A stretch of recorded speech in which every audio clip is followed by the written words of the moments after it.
personally, I think this is just the very early stage of something much bigger than people understand. Where do you think it's going? Yeah, I think ultimately NFTs will be used to represent like the vast majority of any content that needs to be collected or monetized on the internet. Period. I think the upside, on that's these music, that's visual stuff, that's anything, right?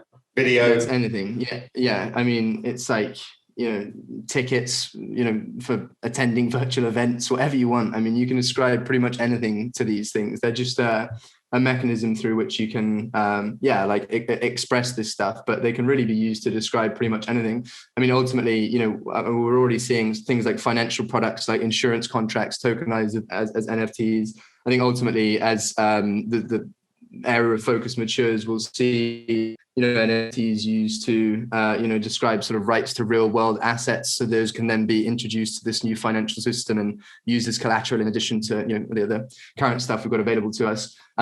That said, I mean, obviously it's completely, super hot right now. I was just last night having a look.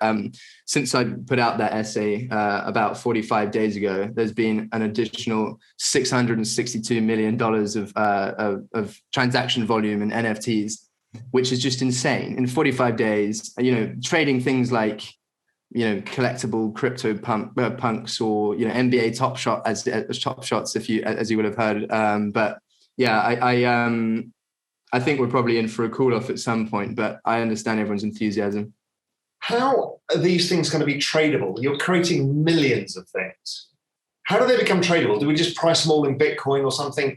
You need to create some sort of joint value system, right? Because it's really complicated. How are you thinking that's going to get solved?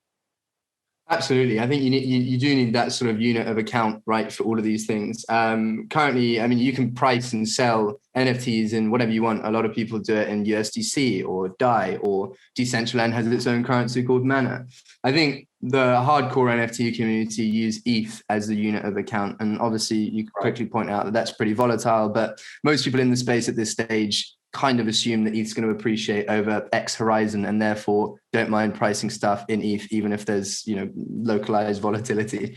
How do people find liquidity? So let's say you bought an NFT. It's very nascent right now.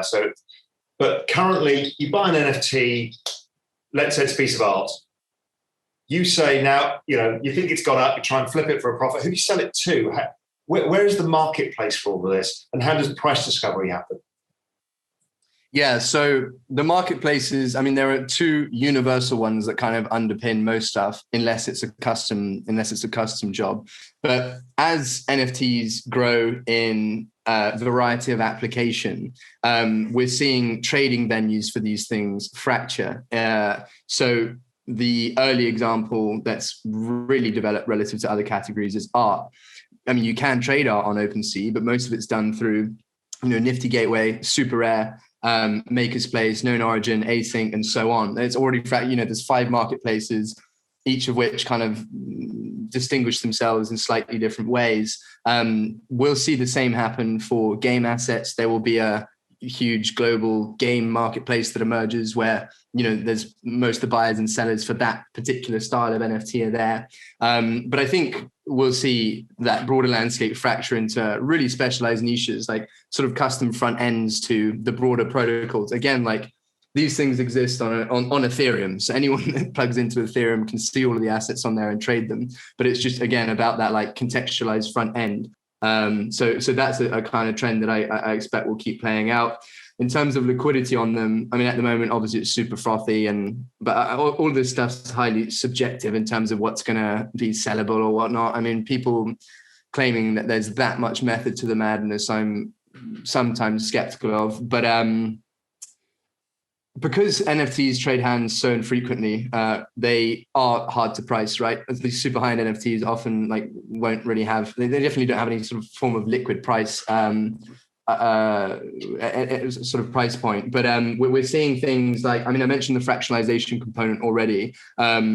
as people fractionalize, whether that's a sort of index fund, a basket of assets that, for example, represent the floor price of a particular category of NFT in a particular game. That's one way to get a liquid price. We're seeing sort of appraisal games emerge. There's a protocol called Upshot that's been built, which is super interesting. And they effectively, using kind of information theory, can incentivize people to respond honestly to a series of questions. So I might be presented an NFT.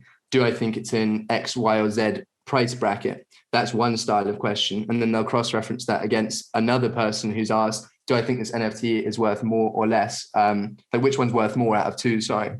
So, and then they'll basically stitch all of that data together to come up with a sort of reliable price estimate without the NFTs having to change hands. And all of that is callable via an API. So we'll start to see exchanges like OpenSea or whatever in the future integrate that as a data point for people trying to make informed decisions about this stuff. Jesus Christ, this stuff is so advanced that most people who are still arguing about Bitcoin have no comprehension of how far advanced this whole world is already. Because it's not like you're talking conceptual stuff. Every single thing you've talked about is actually happening, which is frankly mind-blowing. The other part I want to talk about that I'm really interested in as well is community tokens. People are starting to realize that you don't need a middleman in the middle of communities. So, you and I have been having conversations with a friend of mine about this. How do you think this whole community thing plays out, the power of community and what that means? I think it's enormous. I think it's twofold. From the creator or whoever kind of hosts. Let's use the creator example, right? If you're a creator, you now all of a sudden have this wicked, very direct method of monetizing your audience. You can either sell them limited edition NFTs, or you can issue, as you say, these a sort of social token, which represents a share in your kind of fandom. That token in terms of core utility, in terms of stuff that's already developed, that might, for example, I buy 1,000 Raoul tokens. I log into Discord. You have a Discord channel where most of your community is. And there's a Discord plugin which just cross-references my wallet. And if I have over 1,000 tokens, I get access to a private channel, or the super fans are, or something like that. That's the early sort of rudimentary stuff that's already working. But the sky is the kind of the limit in terms of applying utility to these things and coming up with a context in which they can be deployed. And then the flip side is the fan, right?